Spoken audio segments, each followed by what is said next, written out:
Hey everyone, welcome back. In this video, I'll be showing you guys how to fix the Airbnb account locked or suspended. First, understand that this usually happens due to multiple failed login attempts, suspicious activity, or violations of the Airbnb policies.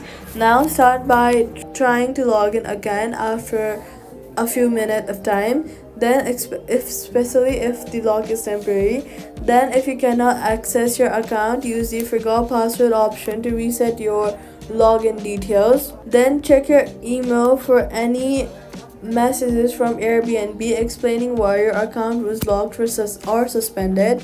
Follow the instructions provided in email. Now, if your account is suspended, you may need to verify your identity again by submitting ID documents through the app or website. If the issue is not resolved, contact Airbnb support and provide the required details to recover your account. That's how you fix the Airbnb account locked or suspended. Subscribe for more helpful tutorials.